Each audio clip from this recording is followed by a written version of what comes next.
Uma das facetas mais presentes e marcantes do mago, primeiro arcano maior do tarô, é a necessidade constante de ser o número 1.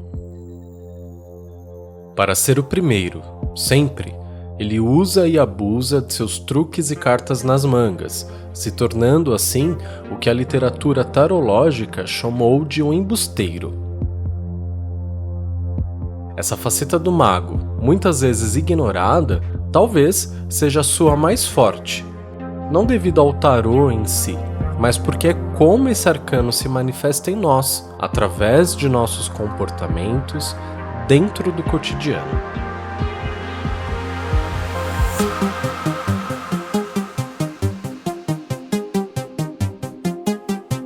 Olá, espero que você esteja bem. Meu nome é Diego Ponciano e esse é o 59º episódio do Alouca Tarô Podcast. Bem-vindo! Se você precisa de uma consulta de tarô, vem falar comigo. Basta me mandar uma direct lá no Instagram, @aloucatarô. E para fazer meu curso de arcanos maiores e de arcanos menores, entra no site aloucatarô.com.br e começa a estudar tarô hoje. O Alouca Tarô mesmo foi o primeiro podcast do Brasil exclusivamente sobre tarô. Mas por que será que essa informação é relevante? Ser o terceiro nisso ou naquilo tem menos importância? A imperatriz é menos importante do que o mago? E o louco, sem número, tem importância?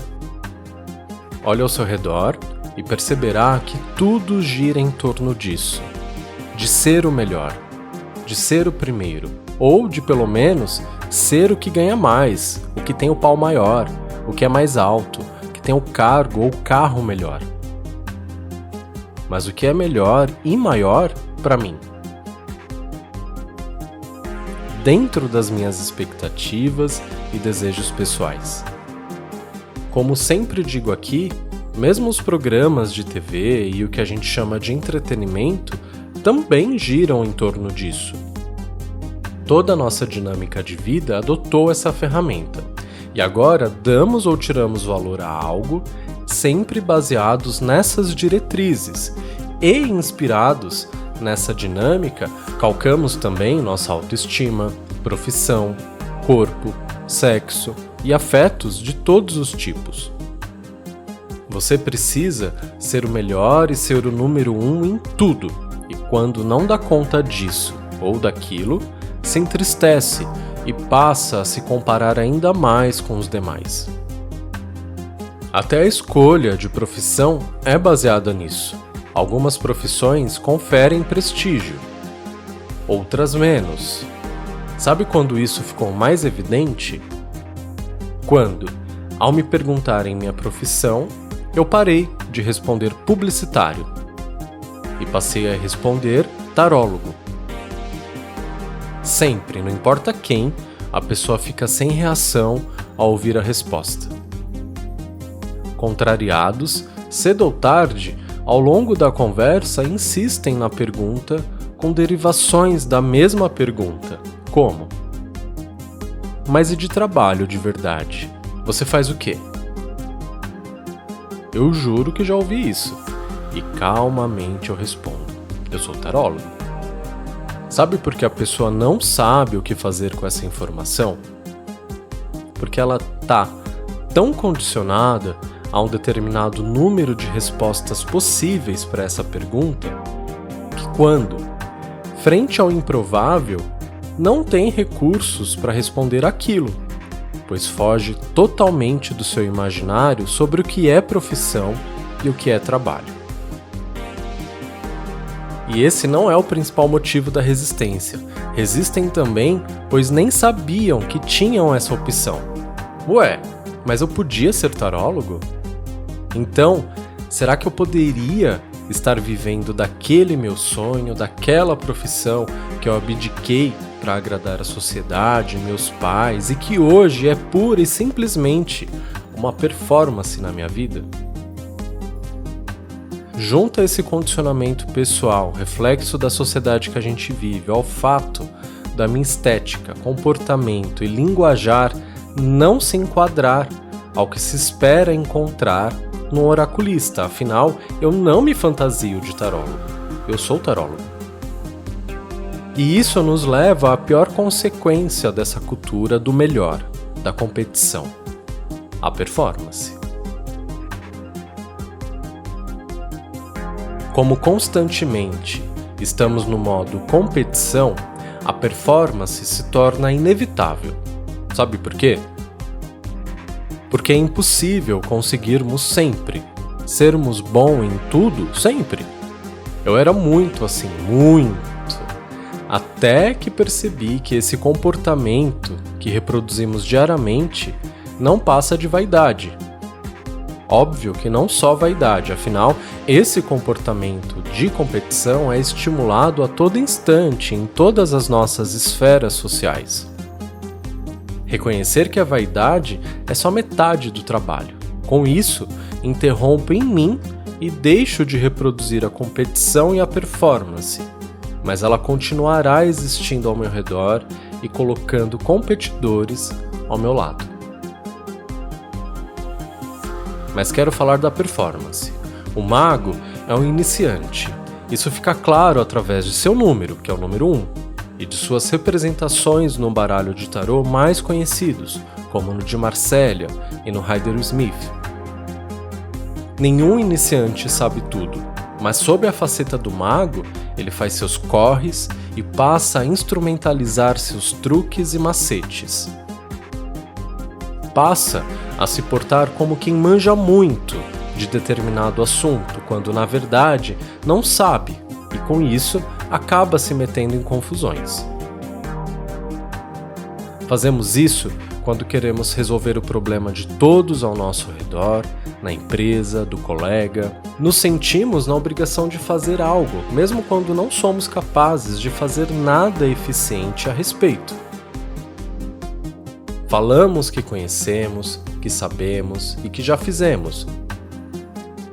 Observe o mercado de trabalho, ou melhor, observe o seu trabalho. Olhe ao redor e repare quem de fato sabe o que está fazendo. Quem de fato está executando sua atividade plenamente, ciente de todos os processos, demandas e resultados. E como estamos num esquema social que gira em torno da profissão e do trabalho, performar nesse ambiente é uma das coisas mais corriqueiras e fáceis de identificar. São os verdadeiros impostores, ou como chamamos o mago, embusteiro. A performance vai além do ambiente de trabalho, claro, e se manifesta também no sexo, por exemplo. E sei de longe quando alguém está performando sexo ou de verdade sentindo e dando prazer. Aliás, fruto dessa performance sexual é a forma simplista que a maioria das pessoas fazem sexo. E essa forma simplista, quase sempre, é resultado da performance. Ao invés de se permitir tocar, perceber, sentir o outro, cumprem-se roteiros e papéis, frutos de reproduções e repetições do que foi visto por aí, mas que não necessariamente funcionará para mim. Estar presente, sentir e perceber o outro, sentir e perceber a si mesmo é uma maneira eficiente de frear a performance, seja onde for. No que eu sou bom? O que eu gosto de fazer? O que é hobby? O que é ganha-pão? Por que eu fico me enfiando em furadas, querendo ser o melhor e salvador da pátria sempre? Porque ainda tenho esse trabalho que já não faz o menor sentido na minha vida. Pelo status que ele me confere, pelo salário, a conta fecha no final do mês? Você está feliz e satisfeito? Se investigar, se fazer perguntas e, mais importante, parar e observar seus comportamentos, falas e reações é sagrado. Entramos no modo competição automaticamente e sair dele não é tarefa fácil. Como disse, somos constantemente estimulados a isso. Basta parar e observar ao redor. E quando falo ao redor, é literalmente ao redor. A todo instante isso está minimamente presente na nossa vida. Passar a trabalhar sozinho e de forma autônoma me deu ainda mais essa perspectiva. Não ter mais que estar constantemente na defensiva, protegendo o que é meu e o meu trabalho, foi libertador. Mas isso não significa que não tenha mais que lidar com isso. Como disse, eu mesmo reproduzo esses comportamentos. Observá-los, compreendê-los e direcioná-los é muito bom. Mas mais importante é evitar a reprodução desenfreada desses comportamentos, pois, embora pareça, não são partes intrínsecas de nossas vidas. Nós não somos competidores de nascença. Embora trabalhe a maior parte do tempo sozinho, vira e mexe eu preciso me aliar a diferentes profissionais, colegas e prestadores de serviços, e quase sempre me esbarro no ego dessas pessoas, assim como elas se esbarram no meu. Recentemente aconteceu isso mais uma vez, e eu fiquei muito triste, pois além de ser um parceiro de negócios, é uma pessoa que eu nutria muito afeto, e o afeto, o amor, as relações baseadas na verdade e colaboração são as coisas mais importantes para mim, mas aparentemente não para ele. O mais importante era ser o melhor, mesmo que num contexto não existisse nenhum espaço para isso. Por isso é importante o que sempre falo aqui, sair do automático, pois uma vez no automático, vamos competir com nossas próprias sombras. Encontraremos rivalidade onde não existe e, sem perceber, seremos agentes da exclusão, do ódio e do anti-amor. Tenho batido muito nessa tecla nos últimos episódios, mas é isso. Precisamos falar sobre todas essas coisas normatizadas e que são ferramentas do ódio em nosso cotidiano e que, se não as encararmos e nos debruçarmos sobre elas com um olhar curioso, repito, não passaremos de agentes do ódio e do anti-amor. Que possamos, através desse exercício da autoobservação, encontrar em nós o que nos faz querer performar sempre, ser o melhor sempre, o primeiro sempre. Isso tudo, além de fazer mal para as pessoas que estão ao nosso redor, faz mal para nós mesmos. Nos tornamos ansiosos, desconfiados e extremamente resistentes a novas ideias e perspectivas. Passamos a querer sempre aplausos, mas nunca críticas, sempre elogios, mas nunca reparos e observações alheias que podem nos edificar ainda mais. Que sejamos críticos a esse comportamento e, embora eu saiba que seja extremamente tentador reagir e pagar na mesma moeda frente a alguém que está nos desafiando, eu garanto para você, é possível sair dessa situação com outras atitudes. No começo, você se sentirá um fracassado e a outra pessoa se sentirá vitoriosa, e tudo bem. Pois uma vez que você deixar de encarar as coisas como eternas competições, a sensação de fracasso vai embora. Ela só fica se você fingir, ou seja, performar que tá tudo bem, mas no seu íntimo, lá dentro, você ainda tá competindo. Não passa de uma substituição de performance por outra performance. E isso não significa baixar a cabeça a tudo e todos. Não. Existirá momentos onde precisaremos fazer valer nossos motivos e perspectivas, mas são em situações muito mais relevantes e sérias. Falo sobre isso de forma mais detalhada no episódio O Amor do Eremita. Ouve lá. Quando deixamos a competição e deixamos o outro competir sozinho, a corrida acaba. Afinal, não tem graça. Como o outro vai se validar sem você? Castigue os competidores performáticos, abandonando as competições, mesmo que o castigado seja você mesmo.